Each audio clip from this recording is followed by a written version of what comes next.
কিন্তু আমার সবচেয়ে বড় দোষ কি জানিস? আমার সবচেয়ে বড় দোষ হলো তোকে বাঁচিয়ে রাখা। হ্যাঁ, আমি তোকে মেরেও মারি না, আর তুইও কেমন মরেও মরিস না। দেখ দেখ, তুই কেমন দিব্যি শুয়ে আছিস আরাম করে। আর আমার ভাইটা কোথায় কোথায় পড়ে আছে আমি আমি জানি না। ও ও আদৌ বেঁচে আছে না মরে আছে।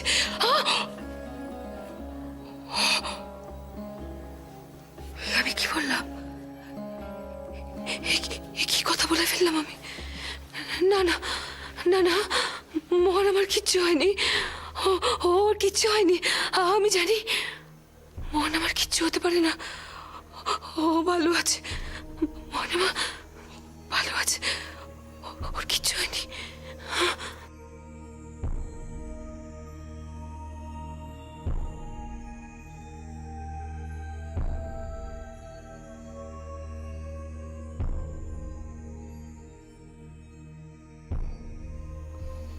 স্বামী, আপনার কাছে আমার একটা জিজ্ঞাসা আছে। আপনি কি খনার বিষয়ে কিছুই করবেন না? আপনি একবার তাকে দেখতেও গেলেন না, শুধুই যজ্ঞ করছেন আপনি। আপনার কি এই বিষয়ে কিছুই করণীয় নেই? আপনিই বলেছিলেন খনা বিশেষ কন্যা, তাহলে তার এত বিপদ কেন? এই বিপদ থেকে মুক্তির কি কোনো উপায় নেই? স্বামী, আমি আজ আপনার কাছে একটা অনুমতি চাইছি। খনার অবস্থা এখন জীবন মৃত্যুর মাঝামাঝি। আপনার থেকেই জেনেছি এই অবস্থায় সূক্ষ্ম আত্মা শরীরকে ছেড়ে যায়। আত্মা সম্পূর্ণভাবে শরীরকে ত্যাগ করার আগে তাকে আবার খনা শরীরে ফিরিয়ে আনতে হবে। আপনি আমায় অনুমতি দিন, আমি খনার কাছে যেতে চাই।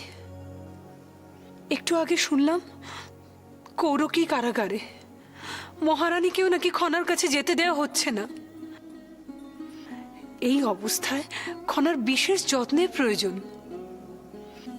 আমি ওর পাশে থাকলে প্রাসাদের কেউ আমায় কিচ্ছু বলবে না। খনার আত্মা যাতে শরীরের মায়ায় ফিরে আসে তা আমাকেই দেখতে হবে। আপনি আমায় অনুমতি দিন। আমি তোমায় আটকাবো না, তুমি যা চাও তাই করতে পারো। শুধু ঈশ্বরের কাছে এইটুকু কামনা করি, তোমার মহৎ উদ্দেশ্য যেন সফল হয়।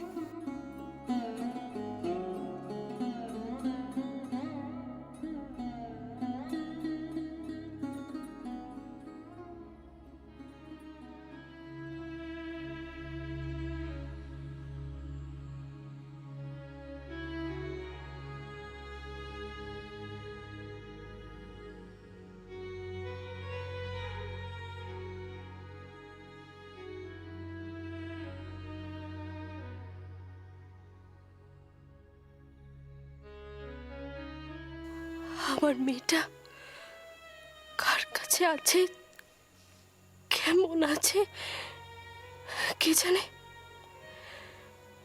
বড় কষ্ট পাচ্ছে বোধহয়।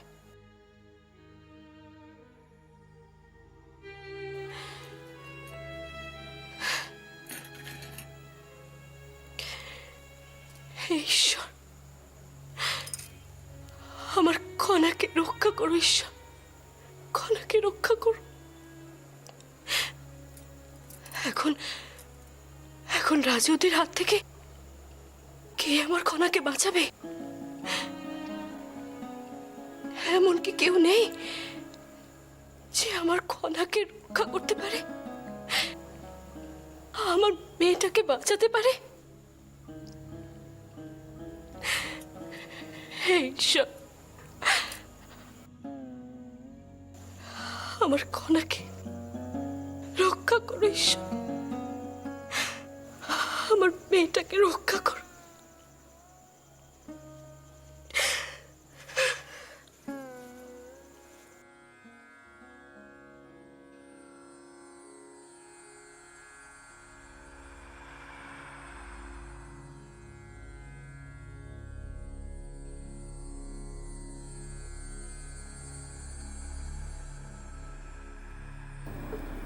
মায়ের কান্নাতে স্বয়ং ঈশ্বরও টলে যান।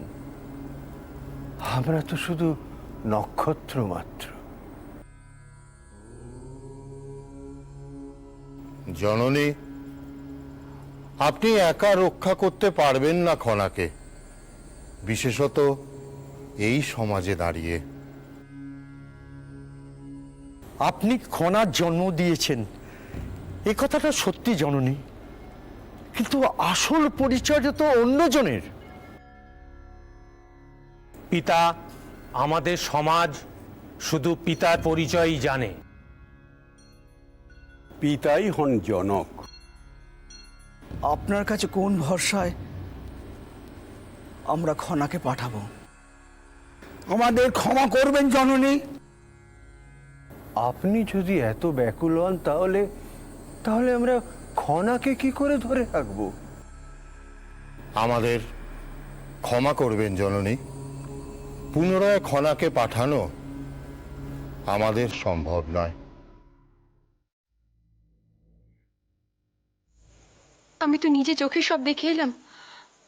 আপনার মতো আমিও নিশ্চিত রাজপ্রাসাদে খুব বড় একটা ষড়যন্ত্র চলছে। আমি জানি সেটা মীনাক্ষী, আমি জানি।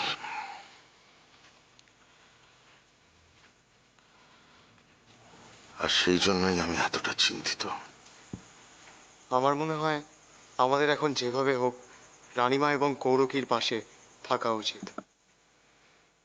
তা থাকা উচিত, কিন্তু আমার পক্ষে সেটা একদমই সম্ভব নয় উৎকর্ষ। কেন? আপনি কি চান না রানীমা কৌরকী তারা আবার মুক্ত হোক, তারা আবার স্বাভাবিক জীবনে ফিরে আসুক? কেন চাইবো না মীনাক্ষী? আমি নিজে যখন বিশ্বাস করি যে ওনারা নিরপরাধ, তখন আমি কেন চাইবো না যে ওরা মুক্ত হন? তাহলে উৎকর্ষ, তুমি একটা জিনিস ভুলে যাচ্ছ। তুমি ভুলে যাচ্ছ রাজপ্রাসাদের মন্ত্রিসভায় আমি কোন পদে অধিষ্ঠিত। সেই পদটা প্রধানমন্ত্রীর পদ। কোনো প্রমাণ, কোনো যুক্তি ছাড়া আমি কখনো কারোর পাশে দাঁড়াতে পারি না। কিন্তু আপনি যদি ওনাদের পাশে থাকেন তাহলে ওনারা খুব সহজেই মুক্ত হতে পারেন। উৎকর্ষ, এই দেশটা রাজনীতিতে চলে, এবং রাজনীতিতে যে যতটা উঁচু ক্ষমতায় তাকে ঠিক ততটাই নিরপেক্ষ থাকতে হয়।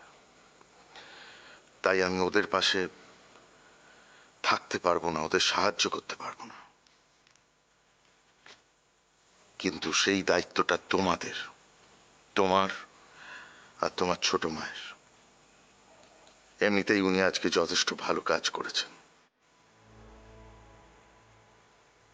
তবে হ্যাঁ, একটা কথা, খুব সাবধান উৎকর্ষ। এখানে কিন্তু ভুলের কোনো অবকাশ নেই। মনে রাখবো।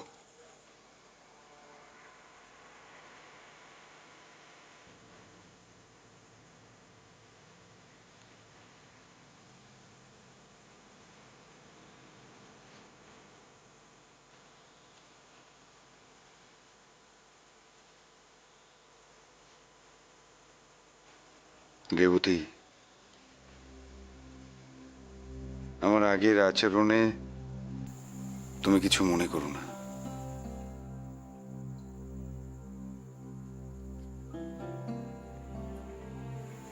সারা রাজ্য জুড়ে চতুর্দিকে বিপদ চলছে। সারা রাজ্যে পিচ্চর, বাড়িতে মেয়ের এই অবস্থা। রেবতী, আমার মাথাটা ঠিক কাজ করছিল না। দয়া করে আমার কথায় কিছু মনে করো না। না স্বামী, আমি কিচ্ছু মনে করিনি। সত্যি তো কত রকম মানসিক চাপ নিয়ে চলতে হয় আপনাদের। আমি তো মিহিরের এই অবস্থা দেখেই অস্থির হয়ে পড়েছি। আর আপনার ঘরে বাইরে কত অশান্তি। ঘরে নিজের সন্তানের এই অবস্থা দেখার পর রাজ্যবাসীদের বিপদে তাদের পাশে দাঁড়াতে হয় আপনাকে। এই অবস্থায় আপনার আচার আচরণে যদি কখনো রাগ বা বিরক্তি প্রকাশ পায়, তার জন্য তো আপনি দায়ী নন, দায়ী এই পরিস্থিতি।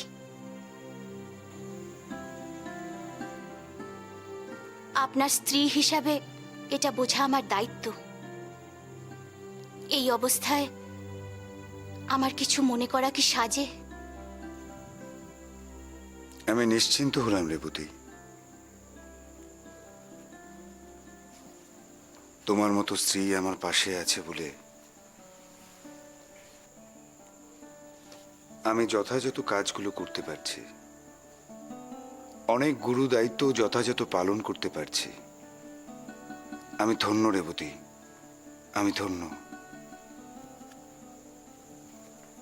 মিহিরকে তো আচার্যদেবের বাড়িতে নিয়ে গিয়েছিলে, কি বললেন উনি? তিনি বললেন সব ঠিক হয়ে যাবে। যাক, নিশ্চিন্ত হলাম।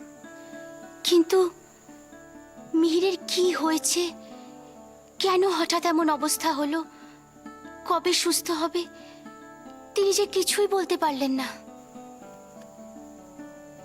উতলা হয়েও না রেবতী।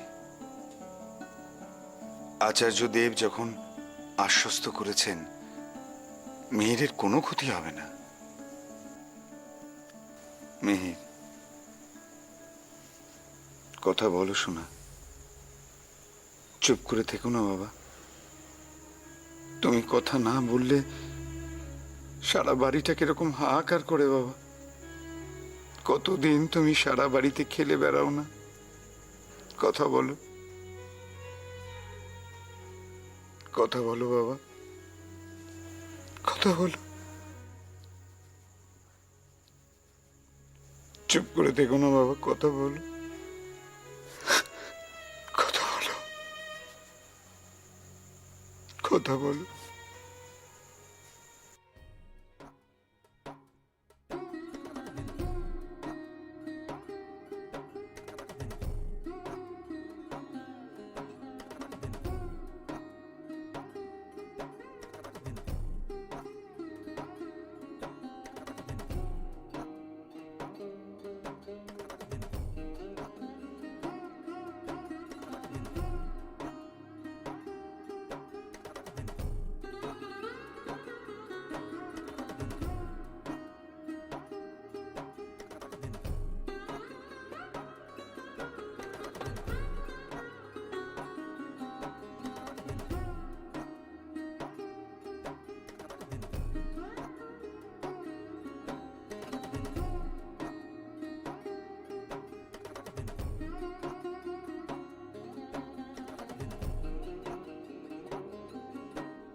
আমি ঘুমাবো যদি তোমরা ওই গানটা গাও।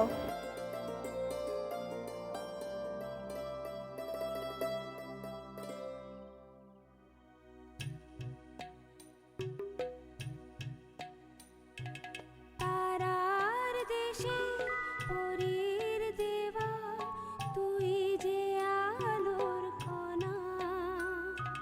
তারার দেশে পরীর দেওয়া, তুই যে আলোর কণা।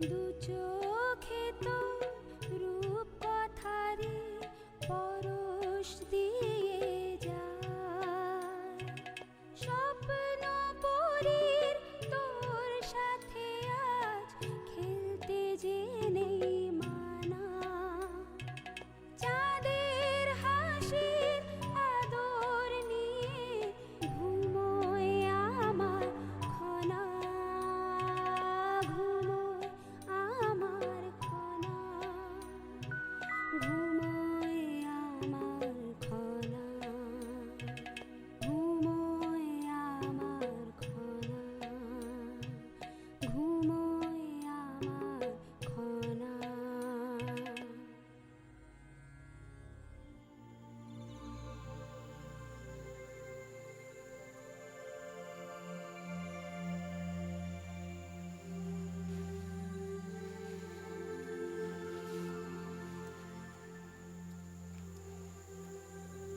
কতদিন পর ছেলেটা নিশ্চিন্তে ঘুমোচ্ছে।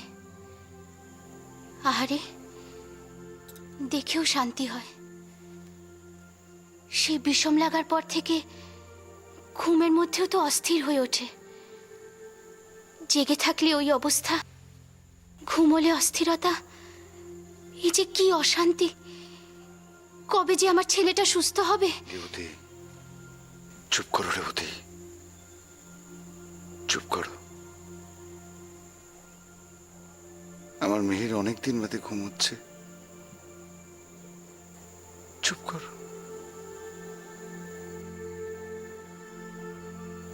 চুপ করো রেবতী।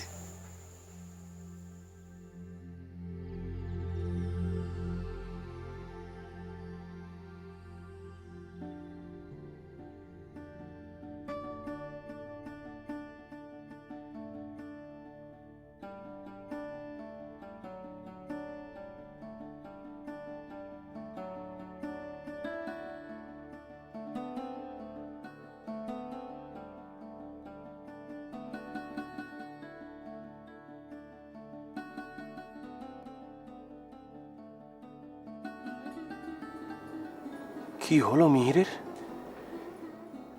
এমন এক প্রাণ চঞ্চল সুন্দর বালকের কি পরিণতি! বড় আশ্চর্য লাগে। যে রাতে খনার ওপর বিষ প্রয়োগ করা হলো, সেই রাতেই মিহিরের বাক রোধ হলো। এর আগে মিহিরের উপস্থিতিতেই খনা তার জ্ঞান ফিরে পেয়েছিল।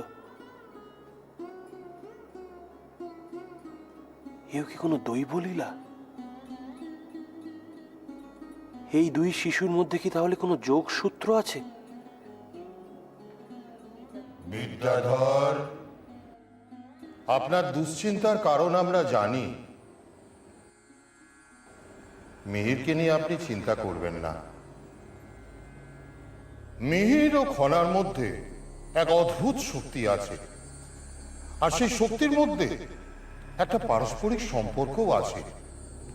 তাই মিহির ও খনার আত্মা পরস্পর যুক্ত। যতদিন এদের মধ্যে হিংসা, দেশ, লোভ প্রভৃতি না আসবে, ততদিন এদের আত্মা যুক্ত অবস্থায় থাকবে। হে আর্শ, দুটি শিশুর আত্মার মধ্যে যখন এমনই যোগসূত্র স্থাপন করেছেন, তখন কেন তাদের এত দুঃখ দিচ্ছেন?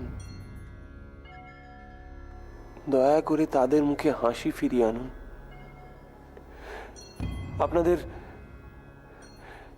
আপনাদের সকলের কাছে আমার এটাই প্রার্থনা।